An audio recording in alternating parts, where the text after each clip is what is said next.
And you heard about this man before you met him. You saw him on paper, and you were supposed to be his mentor. Yeah. So tell us a little bit about the first time Barack Obama walked into your life. Well, he told you a little bit about this story. He was late, but even before then, there was this buzz about this guy because he was a first-year law student, which big firms like that usually didn't take first years as summer associates. So he was like a hot shot, but I was skeptical because all these white folks, sorry guys, were all impressed with him, and I thought he's probably a black guy that can talk straight, and I'll be the judge of that. Because here, I get the folder, and first of all, it's Barack Hussein Obama. I'm like, who's got that name? I'm from Chicago. We have, Johns, and we have regular names. So I was sort of like, well, where is he from? And then I looked, and he grew up in Hawaii. And it's like, what black people grow up in Hawaii? So I had sort of a nerdy image in my head about him, sort of pocket protector kind of, hello, I'm Barack Obama. And then all the white partners were like, he's great. So I was like, he probably has absolutely no flavor. So I had this image of him in my head already. So I was like, yeah, whatever. It'll be a fine summer. It'll go quickly. And then I had to call him on the phone. This is when at first I had a little hint that there might be a little something more there. So I'm calling this Barack Obama kid. I'm like, hello, it's Michelle. And he's like, hello. And he's got that Barack Obama voice that did not match the nerdy image I had in my head. And I was sort of like, whoa. I really was like, whoa, the heat was coming out of the phone in my voice. Yes. I see the twinkle in your eyes. No, really. I was intrigued. And then he showed up, and ladies, he's cute. He was cute back then, he was cute. So I was sort of like, ooh. But I didn't let him know that it was ooh. I was just sort of like, come in, sit down. And in my mind, I was like, I'm not dating people, this is my advisor, but I'm gonna introduce him to my friends. He's cute, he's black, he's got a job, he's gonna be somebody someday. So I was like hooking him up with other people. But the thing I loved about Barack on that first day, we hit it off instantly. Because he was curious, he wasn't anything like the image I had in his head. He had lots of flavor, y'all. He had the swag even back then, and he had an interesting life and an interesting take on things, and he was open and honest and self-deprecating and funny. He didn't take himself too seriously, but he took the world seriously in a way that I hadn't seen. By then I was surrounded by go-getters, folks who were going to a law firm, they were going to be partner, they were buying their condos, they were going to make a lot of money. That was my crowd, right? Barack was talking about, organizing on the South Side and helping people find jobs. His whole conversation, his whole outlook on the world was just bigger and bolder. And we became friends instantly. And then he tried to date me. And he kept asking and asking. I was like, no, it's gonna be tacky. We're too black, we're only two black people there. I was like, and I would tell him that we can't date, that's so cliche. And Barack was like, I don't care what these people think. He literally was like, do you think I care what these people think? Which I liked, because he wasn't like trying to impress the partners. So he asked me out. And that's all she wrote. He asked you out, he bought you ice cream. There's a plaque right outside of the place where they had their first. Now that's one of those, that's a trip. Even my kids are like, are you kidding me?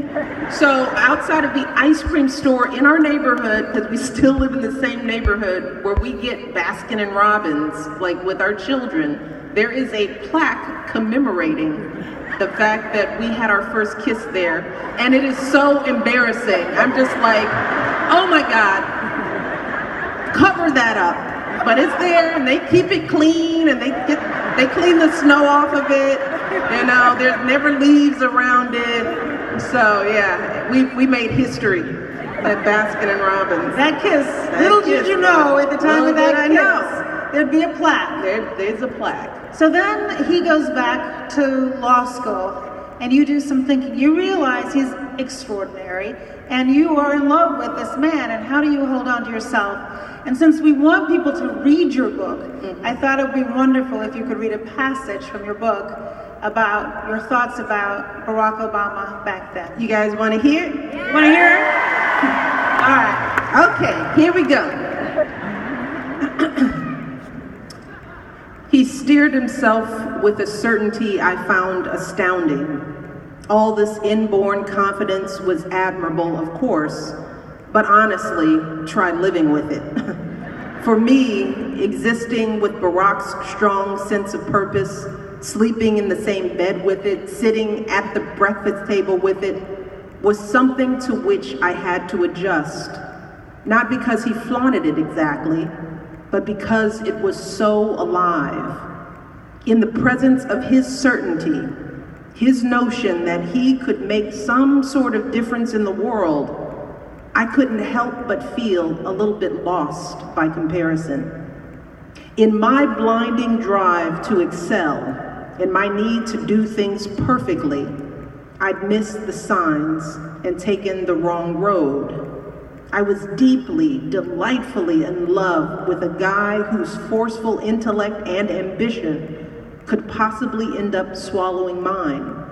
I saw it coming already, like a barreling wave with a mighty undertow. I wasn't going to get out of its path. I was too committed to Barack by then, too in love. But I did need to quickly anchor myself on 2 feet. What about that?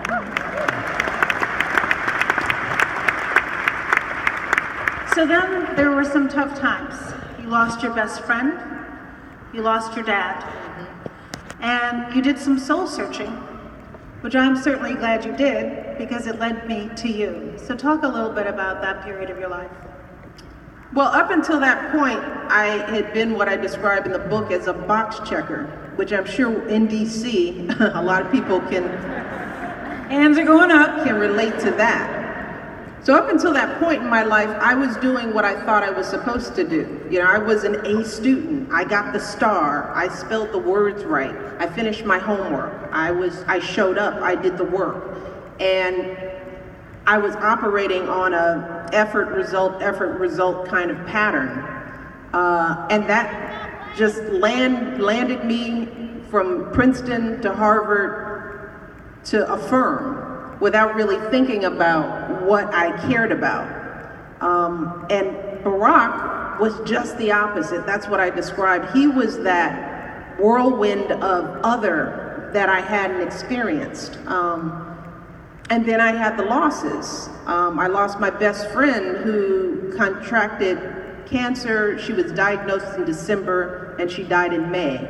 Somebody was young and vibrant. That was the first young loss. And me and another girlfriend, we were with her when she took her last breath. It was the first time I've been with somebody when they died, when they left this earth. And that left me thinking, what am I doing? You know, if I were to die tomorrow, if I didn't take any moment to swerve or try something different, is this what I want my legacy to be? Is this how I want to live my life? Sitting on the 47th floor, looking through documents. You know, I could see the neighborhood where I was from my office, because my offices faced the south side. But I had no connection. I was so far up, so far away on that 47th floor that the community that had raised me, I had no contact with. And again, if I was going to be marrying this guy, Barack Obama, by then, because we were going to be married, I knew that if I didn't get myself together, I would just be following his tornado. And I wasn't that kind of person, so I had to figure it out. I had to start like all over again and figure out what my passion was. And that's when I started journaling and started really exploring. And then I had to even confront the issue of whether I had the luxury to even think about passion. Because here I was, the daughter of 2 working class people, I write about this, who had never once had the luxury to think about passion, right? Passion is a luxury. how dare I sort of look at my high-paid salary and my sob and question whether I'm fulfilled. My father never once had the luxury of thinking about fulfillment. So I was struggling with all that. But eventually, Barack, my husband, pushed me and said, we can do this together. He said, you need to explore. So I really credit Barack with not only being a role model to me, but somebody who said, I'll have your back as you do this thing. And I don't think I would have been able to even begin exploring that if it weren't for him. And that exploration led me to you, Valerie Jarrett, who was a badass herself in city government. You know, she was, you were deputy chief of staff for the mayor, and was like one of the major women in the city, just bar none. You know, she's modest, but she was basically running the city along with a handful of senior aides. And I was so mesmerized by you, you know, because you were struggling with the same thing. You left your firm and came into work for Harold Washington because you wanted to do more than just practice law. Took me a little longer. It took me 6 years. You figured it out in 2. Yeah, but you had made more money. You could have afforded a little bit more than I could have. I still had college debt. So I met you, Valerie, and was hesitant about working for Daley because you were starting to work for Daley. But I didn't view myself as working for Mayor Daley. I viewed myself as working for this amazing black woman that I wanted to learn more from. And so I left Sidley and Austin and came to the city and really never looked back after that. And am I glad you did? My goodness. So we work together, you marry, and the next thing you know, your husband is thinking about politics. Now I have to tell you, the first night we had dinner while I was trying to recruit you to come and join government, I thought, well, he's extraordinary. And maybe if he's lucky, one day he might be mayor of Chicago. That was like the peak I could even imagine. When did he first start signaling to you that he was serious about running for office? You know, politics wasn't always, it wasn't the thing on the table. For him, it was always change. It was, how do I impact the world more? And politics, the seat that, when the state Senate seat opened up, it was really after he had run a huge successful voter registration drive right around the time Carol Moseley Braun was running for office, and he caught people's attention. So people approached him about running for state senate, and I think that's when it was sort of like, maybe I should think about this. And of course, as you all know, what was my reaction? No, don't, please don't. Thank you. He didn't listen. And you didn't help. I knew that was coming. I know. I was a pusher back then. You're like, maybe. Yeah, it's got promise. I didn't think it through. I didn't think it through because what I didn't appreciate is that in the state legislature that required him to spend time in Springfield.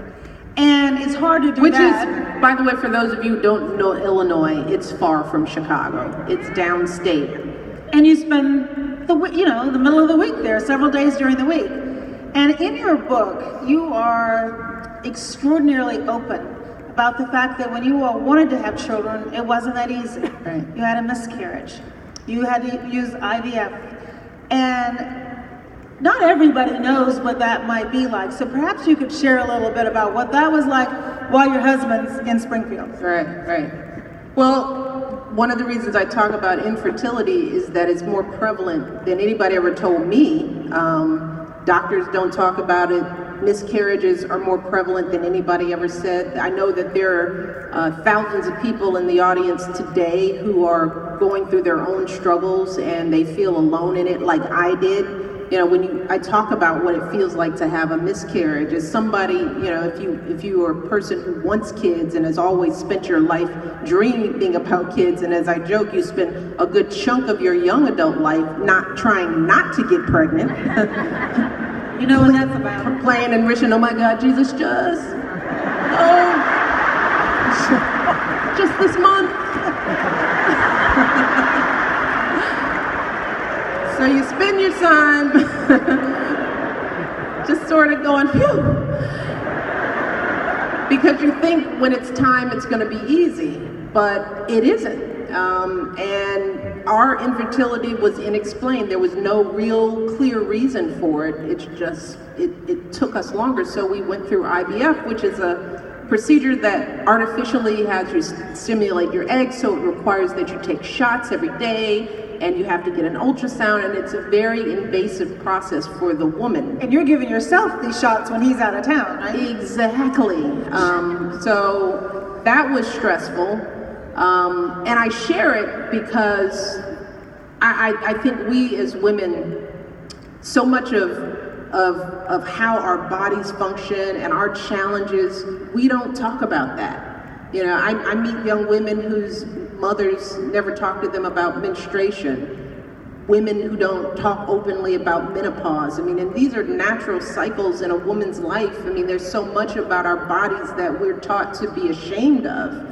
And so we don't educate ourselves or each other about these issues. And I don't want anybody out there, I've told your daughter, I tell all our young people, this whole situation isn't something that is a secret. I talk to everybody about it. I just happen to put it in the book because it's part of my story.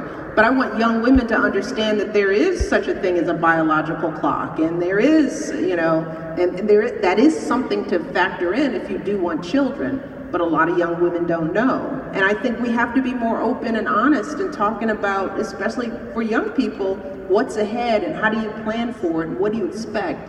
And when things happen that are natural, that it doesn't make you feel like a failure, which is what miscarriage often feels like to a woman. It feels like I can't do the most fundamental thing that I'm supposed to do as a woman, and somehow that's a blotch on me. And it's hurtful, and men should understand that. So that's why I share it. Men, you paying attention? So then, you think that's hard. Then you actually have Then they show two up. children. Oh my goodness. Those two. We were successful. You have these beautiful children. You leave the city, you run Public Allies, you then go to the University of Chicago. Public Allies in the house, Allies in the house. So that was a nonprofit leadership training program that I had the pleasure of running. It was one of the best jobs of my life. And you ran that beautifully, and then you look for another challenge. You go to the University of Chicago. Absolutely. So you are juggling a demanding career. You have two children. Your husband is in politics. He's somewhere, not there. He's not in there. some office. Somewhere else. He decides to run for Congress. That didn't work out so well. And you are trying to figure out how you can take care of these two little children, as well as be a spouse to him and have a job. And you also share in the book that you two sought counseling. And tell us a little bit about what you thought you were going to get out of the counseling when you went in. Well, let me say this about marriage, first of all. Marriage is the melding of two individuals' lives, and that's all cute, right? And Barack and I were in that mode where we were off doing our own things, and he'd have his job, and he'd be in Springfield, and he'd come back together, and we'd have our little dinner, and it was actually good to have that time away because we missed each other, and it was so great. And it was also good sometimes when he wasn't around, ladies. It was like good. I get the television to myself. I control the remote. You know, it was all good until you have children, which is your first really joint project together. And it's a hard one, and it's an important one. And in a lot of marriages, and I think this is changing more and more, there's still an imbalance in terms of who's responsible for what. The burden still falls mainly on women. And even though we were both working people, because he was traveling most of the time, I spent a lot of time, I had to do the doctor's appointments and the summer program and what we were doing this summer. And if a babysitter was sick, I was the one juggling. And when we lost a babysitter, I had to find one, and I was exhausted. And that's when the tension starts building up. So we go to marriage counseling. And in my mind, I thought, well, I'm gonna bring him to marriage counseling, and the counselor is gonna basically tell him to get himself together. Because I'm like, I know I'm right. So I'm gonna bring you along to Dr. So-and-so, and he's gonna tell you all the things I want you to hear. So I was like, okay, doctor, please tell him. And marriage counseling didn't work like that. The doctor kind of looked at me like, well, and then there's you. And I was like, you must not have heard the story right. I am perfect, and we are here for him.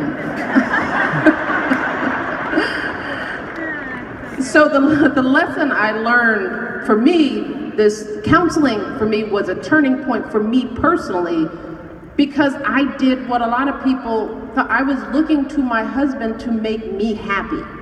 That was his responsibility to make me happy. And I realized I'm responsible for my happiness. I'm responsible for how I prioritize my life. And I can't be mad at him because he prioritizes his life differently and better. So he was getting his workout in. He got his workout in. You know, he's going to the gym. And instead of me being mad about it, I found a way to get the support I needed so that I could move myself up on my priority list. And I think we as women often do that. We don't feel like we are allowed to be our number one priority. And I think men have an easier time with that. But I learned how to put my workouts in, and how to get my rest, and how to ask for help. And what I worried about, when I was worried that would be bad for the girls, what I was learning was that it was important for them, my young daughters, to see a mother who valued herself. That I was modeling to them the kind of women that I wanted them to be, not martyrs, not people who didn't have a fulsome life. And that's always been it's a pull for women, especially working women. It's like we never feel like we're doing enough. We never feel like we're giving our kids enough or our jobs enough. And we're always tamping down our expectations and judging ourselves and judging each other harshly for the choices that we make. And there is no one right way to do this thing of mothering. There is no one right way. And I learned that, and I started giving myself a little more of a break. And Valerie and other women in my life, professional women, were role models for me, because Valerie was really among the first working single mothers that I saw with big baller jobs, who were teaching me how to manage it. And Valerie, you were always unapologetic when it came time to doing something for Laura. And Valerie I tease her about this all the time. I remember sitting in her office at